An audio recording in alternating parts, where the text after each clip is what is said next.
August മാസത്തെ ചില മാറ്റങ്ങൾ നമ്മൾ വിചാരിക്കുന്നതിലും വളരെ പ്രധാനപ്പെട്ടതാണ്. ബാങ്ക് അക്കൗണ്ടുകൾ, ക്രെഡിറ്റ് കാർഡുകൾ, നികുതി അടവ്, എന്തിന് നമ്മുടെ മാസ ബജറ്റ് വരെ ഈ മാറ്റങ്ങളുടെ പരിധിയിൽ വരുന്നുണ്ട്. സാമ്പത്തികമായ ഇടപാടുകൾ നടത്തുന്ന എല്ലാവരും ഇക്കാര്യങ്ങൾ അറിഞ്ഞിരിക്കേണ്ടത് വളരെ അത്യാവശ്യമാണ്. നമ്മൾ ശ്രദ്ധിക്കാതെ പോകുന്ന ചെറിയ മാറ്റങ്ങൾ പോലും വലിയൊരു തുകയായി നമ്മുടെ പോക്കറ്റിൽ നിന്ന് ചോർന്നു പോകാനുള്ള സാധ്യതയുണ്ട്. ഓരോ മാസവും ശമ്പളം അക്കൗണ്ടിൽ വരുമ്പോൾ പണം എവിടെയൊക്കെയാണ് അനാവശ്യമായി ചോർന്നു പോകുന്നതെന്ന് നമ്മൾ ചിന്തിക്കാറുണ്ടല്ലോ. ആ ചോദ്യത്തിനുള്ള കൃത്യമായ ഉത്തരം കൂടിയാണ് ഈ പുതിയ സാമ്പത്തിക നിയമങ്ങൾ. ആദ്യം നമുക്ക് എല്ലാവരുടെയും കയ്യിലുള്ള ക്രെഡിറ്റ് കാർഡിന്റെ കാര്യം തന്നെ എടുക്കാം. മണി കൺട്രോൾ ഓഗസ്റ്റ് 1, 2026 റിപ്പോർട്ട് പ്രകാരം റിസർവ് ബാങ്ക് ഓഫ് ഇന്ത്യ അഥവാ RBI ക്രെഡിറ്റ് കാർഡ് ബില്ലിംഗിൽ വളരെ നിർണായകമായ ഒരു പുതിയ നിയമം നടപ്പിലാക്കിയിരിക്കുകയാണ്. മുമ്പ് എന്താണ് ഇവിടെ സംഭവിച്ചിരുന്നത്? നിങ്ങൾ ഒരു മാസത്തെ കാർഡ് ബില്ലിലെ മുഴുവൻ തുകയും അടച്ചില്ല എങ്കിൽ ബാക്കി വന്ന തുകയ്ക്ക് ബാങ്കുകൾ പലിശ ഈടാക്കും. അത് ശരിയാണ്, നമ്മൾ വൈകിയാൽ പലിശ നൽകണം. എന്നാൽ ആ പലിശ കണക്കാക്കുന്നത് എങ്ങനെയാണെന്ന് ശ്രദ്ധിച്ചിട്ടുണ്ടോ? നിങ്ങളുടെ ലേറ്റ് ഫീ, പ്രോസസിംഗ് ചാർജ്, GST തുടങ്ങിയ അധിക ഫീസുകളെല്ലാം കൂട്ടി ആകെ തുക ലഭിച്ച ശേഷം അതിന്മേലാണ് കൂട്ടുപലിശ ബാങ്കുകൾ കണക്കാക്കിയിരുന്നത്. സത്യം പറഞ്ഞാൽ ഇത് ഉപഭോക്താക്കൾക്ക് വലിയൊരു അടിയായിരുന്നു. എന്നാൽ ഓഗസ്റ്റ് 1 മുതൽ RBI ഇത് പൂർണ്ണമായും തടഞ്ഞു. ഇനി മുതൽ ഇത്തരം പെനാൽറ്റികൾക്കും ഫീസുകൾക്കും മേൽ കൂട്ടുപലിശ അല്ലെങ്കിൽ കോമ്പൗണ്ട് ഫിനാൻസ് ചാർജുകൾ ഈടാക്കാൻ ബാങ്കുകൾക്ക് അവകാശമില്ല. പലരും കാർഡ് ഉപയോഗിച്ച് വലിയ തുകയ്ക്ക് സാധനങ്ങൾ വാങ്ങുകയും പിന്നീട് ബാക്കി തുക അടയ്ക്കാതെ നീട്ടിക്കൊണ്ടു പോവുകയും ചെയ്യാറുണ്ട്.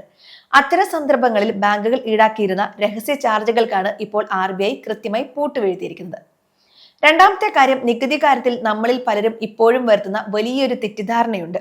ലൈമിന്റ് ഓഗസ്റ്റ് 1, 2026 വാർത്തയനുസരിച്ച് ശമ്പളക്കാരായ സാധാരണ ആളുകൾക്ക് 2026-2027 സാമ്പത്തിക വർഷത്തെ ITR ഫയൽ ചെയ്യാനുള്ള അവസാന തീയതി ജൂലൈ 31 ആയിരുന്നു. നിങ്ങൾ ആ തീയതി മിസ് ചെയ്തിട്ടുണ്ടെങ്കിൽ ഇനി വൈകിയാലുള്ള പെനാൽറ്റിയും പലിശയും നൽകി മാത്രമേ റിട്ടേൺ സമർപ്പിക്കാൻ സാധിക്കൂ. അനാവശ്യമായി 5000 രൂപ വരെ ലേറ്റ് ഫീ നൽകേണ്ടി വരുന്നത് വലിയൊരു നഷ്ടമാണ്. പക്ഷേ ഇവിടെ മറ്റൊരു ട്വിസ്റ്റ് ഉണ്ട്. നിങ്ങൾ ഫ്രീലാൻസറോ സ്വന്തമായി ചെറിയ ബിസിനസ് നടത്തുന്ന ആളോ ആണെങ്കിൽ, അതായത് സെക്ഷൻ 44 AD അല്ലെങ്കിൽ 44 ADA പ്രകാരം ITR 3 അല്ലെങ്കിൽ ITR 4 ഫയൽ ചെയ്യുന്നവരാണെങ്കിൽ നിങ്ങൾക്ക് ഓഗസ്റ്റ് 31 വരെ സമയമുണ്ട്. വിപണിയിൽ പ്രവർത്തിക്കുന്ന ഓഡിറ്റിംഗ് ആവശ്യമില്ലാത്ത സ്വയം തൊഴിൽ ചെയ്യുന്നവർക്ക് ഇത് വലിയൊരു ആശ്വാസമാണ്. ഇത് ചെറിയ കാര്യമല്ല. പ്രിസംപ്റ്റീവ് നികുതി സമ്പ്രദായം ഉപയോഗിക്കുന്നവർക്ക് അവസാന തീയതിക്ക് മുൻപ് കാര്യങ്ങൾ കൃത്യമായി പൂർത്തിയാക്കാൻ ഇത് അവസരം നൽകുന്നുണ്ട്.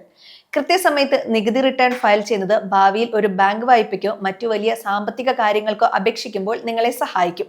മൂന്നാമതായി, ബാങ്കിംഗ് രംഗത്ത് നടക്കുന്ന മറ്റൊരു പ്രധാന മാറ്റത്തെക്കുറിച്ച് പറയാം. മണി കൺട്രോൾ ഓഗസ്റ്റ് 1, 2026 വിവരങ്ങൾ അനുസരിച്ച് കേന്ദ്രീകൃത KYC സംവിധാനമായ CKYC 2.0 നിലവിൽ വരികയാണ്. ഇതെന്താണെന്ന് വളരെ ലളിതമായി തന്നെ പറയാം. മുൻപ് ഒരു ബാങ്കിൽ നൽകിയ നിങ്ങളുടെ KYC രേഖകൾ മറ്റ് ധനകാര്യ സ്ഥാപനങ്ങൾക്കും അനായാസം ലഭ്യമായിരുന്നു. എന്നാൽ ഇനി മുതൽ നിങ്ങളുടെ വ്യക്തമായ സമ്മതമില്ലാതെ, അതായത് നിങ്ങളുടെ രജിസ്റ്റർ ചെയ്ത മൊബൈൽ നമ്പറിലേക്ക് വരുന്ന OTP വഴി അനുമതി നൽകാതെ ഒരു ബാങ്കിനും മറ്റ് സ്ഥാപനങ്ങൾക്കും നിങ്ങളുടെ വിവരങ്ങൾ എടുക്കാൻ കഴിയില്ല. സൈബർ തട്ടിപ്പുകൾ പെരുകുന്ന ഈ കാലത്ത് ഡേറ്റ സുരക്ഷ വർദ്ധിപ്പിക്കാനും വ്യാജ അക്കൗണ്ടുകൾ തടയാനും ഇത് സഹായിക്കും. ഇനി നിങ്ങളൊന്ന് ആലോചിക്കണം. നമ്മളുടെ വ്യക്തിഗത വിവരങ്ങളുടെ പൂർണ്ണ നിയന്ത്രണം നമ്മുടെ കയ്യിൽ തിരികെ കിട്ടുന്നത് വലിയൊരു കാര്യമാണ്. പണ്ട് ഓരോ ബാങ്കിൽ കയറി ഇറങ്ങുമ്പോഴും ഫോട്ടോസ്റ്റാറ്റ് കോപ്പികൾ കൊടുക്കേണ്ടി വന്നിരുന്ന അവസ്ഥയിൽ നിന്ന് ഡിജിറ്റൽ സുരക്ഷിതത്തിന്റെ പുതിയൊരു തലത്തിലേക്ക് നമ്മൾ മാറുകയാണ്. നാലാമത്തെ കാര്യം, US ഫെഡ് അല്ലെങ്കിൽ നമ്മുടെ RBI പ്രവർത്തിക്കുന്നത് ഒരു വലിയ ഓവർഹെഡ് വാട്ടർ ടാങ്ക് പോലെയാണ്. ആ ടാങ്കിലെ പ്രധാന വാൽവിൽ ഒരു ചെറിയ തിരിവുണ്ടാകുമ്പോൾ താഴെ നമ്മുടെ ഓരോരുത്തരുടെ വീടുകളിലെ പൈപ്പുകളിൽ വെള്ളത്തിന്റെ സമ്മർദ്ദവും മാറും. ഇവിടെയും നടക്കുന്നത് അത് തന്നെയാണ്. RBIയുടെ മോണിറ്ററി പോളിസി കമ്മിറ്റി അല്ലെങ്കിൽ MPC ഓഗസ്റ്റ് 3 മുതൽ ഓഗസ്റ്റ് 5 വരെ യോഗം ചേരുകയാണ്. മണി കൺട്രോൾ ഓഗസ്റ്റ് 1, 2026 ഡേറ്റ പ്രകാരം ഓഗസ്റ്റ് 5-നാണ് RBIയുടെ പലിശ നിരക്ക് സംബന്ധിച്ച തീരുമാനം വരുന്നത്. പലിശ നിരക്കുകളിൽ പെട്ടെന്ന് മാറ്റം വരുത്തിയില്ലെങ്കിൽ പോലും വിപണിയിലെ പണലഭ്യതയെക്കുറിച്ച് RBI കൈക്കൊള്ളുന്ന നിലപാട് വളരെ നിർണായകമാണ്. നമ്മൾ മിസ് ചെയ്യുന്നത് ഇതാണ്. RBIയുടെ റിപ്പോ നിരക്കിലുണ്ടാകുന്ന ഒരു ചെറിയ മാറ്റം പോലും നിങ്ങളുടെ വീട്ടുവായ്പയുടെ മാസ EMI തുകയിൽ വലിയ വ്യത്യാസങ്ങൾ ഉണ്ടാക്കാം. അല്ലെങ്കിൽ ബാങ്കുകളിൽ നമ്മളിട്ടിരിക്കുന്ന FD നിക്ഷേപങ്ങളുടെ പലിശ നിരക്കിനെ പാടെ മാറ്റിയെഴുതാനുള്ള സാധ്യതയുമുണ്ട്.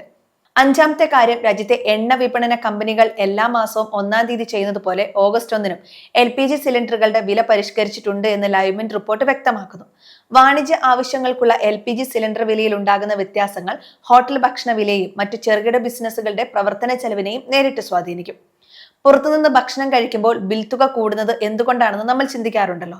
അതിന്റെ പ്രധാന കാരണങ്ങളിലൊന്ന് ഇത്തരം വാണിജ്യ ഇന്ധന വിലയിലെ മാറ്റങ്ങളാണ്. ആറാമത്തെ കാര്യം, ഇതോടൊപ്പം ഇന്ത്യൻ റെയിൽവേ തത്കാൽ ടിക്കറ്റ് ബുക്കിംഗിലെ തിരക്ക് കുറയാൻ കൗണ്ടറുകൾ ടോക്കൺ അധിഷ്ഠിത സംവിധാനം കൊണ്ടുവന്നതും മാറ്റങ്ങളിൽ ഒന്നാണ്. കൗണ്ടറുകളിലെ അനാവശ്യ തിരക്കും തട്ടിപ്പുകളും ഒഴിവാക്കാൻ ഈ പുതിയ നീക്കം സഹായിക്കും. നമ്മൾ പലപ്പോഴും കളികൾ തോൽക്കുന്നത് ഇത്തരം ചെറിയ വിവരങ്ങൾ സമയത്തിന് ശ്രദ്ധിക്കാതെ പോകുമ്പോഴാണ്. ഇവിടെയാണ് പലരും മിസ് ചെയ്യുന്ന ഒരു കാര്യമുള്ളത്. നമ്മളെല്ലാവരും പണം ഉണ്ടാക്കാനും നിക്ഷേപിക്കാനും വലിയ വഴികൾ തിരഞ്ഞെടുക്കും. എന്നാൽ സത്യം പറഞ്ഞാൽ നമ്മുടെ സമ്പത്ത് ചോർന്നു പോകുന്നതും നമ്മൾ സാമ്പത്തികമായി പിന്നോട്ട് പോകുന്നതും ഇത്തരം ചെറിയ പിഴവുകളിലൂടെയും ക്രെഡിറ്റ് കാർഡുകളിലെ ചാർജിങ്ങിലൂടെയും ബാങ്കിംഗ് മാറ്റങ്ങൾ അറിയാത്തത് കൊണ്ടുമാണ്. പണം ഉണ്ടാക്കുന്നതിനേക്കാൾ പ്രധാനം അത് വെറുതെ നഷ്ടപ്പെട്ടു പോകാതെ സംരക്ഷിക്കുക എന്നതാണ്. ബാങ്കിൽ നിന്ന് വരുന്ന സന്ദേശങ്ങൾ വെറുതെ ഡിലീറ്റ് ചെയ്യാതെ അതിലേതെങ്കിലും സർവീസ് ചാർജ് മാറ്റങ്ങൾ ഉണ്ടോ എന്ന് ശ്രദ്ധിക്കുന്നത് നല്ലതാണ്.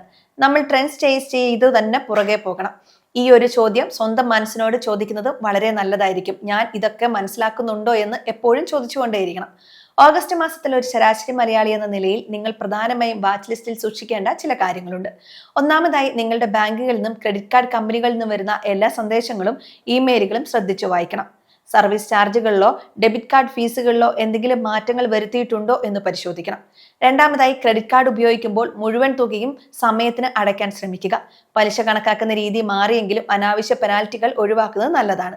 മൂന്നാമതായി, ഓഗസ്റ്റ് 5 വരുന്ന RBI നയപ്രഖ്യാപനത്തിനായി കാത്തിരിക്കുക. വിപണിയിലെ പെട്ടെന്നുള്ള കേട്ടുകേൾവികൾ വിശ്വസിച്ച് എടുത്തുചാടി തീരുമാനങ്ങൾ എടുക്കരുത്.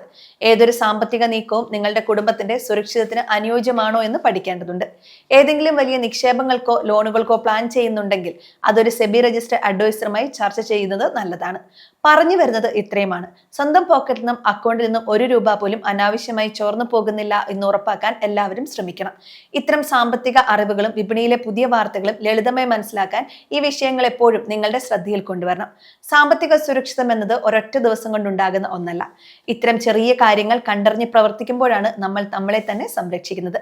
സാമ്പത്തിക കാര്യങ്ങളിൽ അല്പം ജാഗ്രത പുലർത്തുന്നത് വരും മാസങ്ങളിൽ നിങ്ങളുടെ ബജറ്റിനെ കൂടുതൽ ശക്തമാക്കും. ഈ വീഡിയോ ഇൻഫർമേഷൻ പർപ്പസിന് വേണ്ടി മാത്രമുള്ളതാണ്. ഏതെങ്കിലും ഫിനാൻഷ്യൽ ഡിസിഷൻ എടുക്കുന്നതിന് മുമ്പ് ഒരു സെബി രജിസ്റ്റർഡ് അഡ്വൈസറുമായി ബന്ധപ്പെടുക.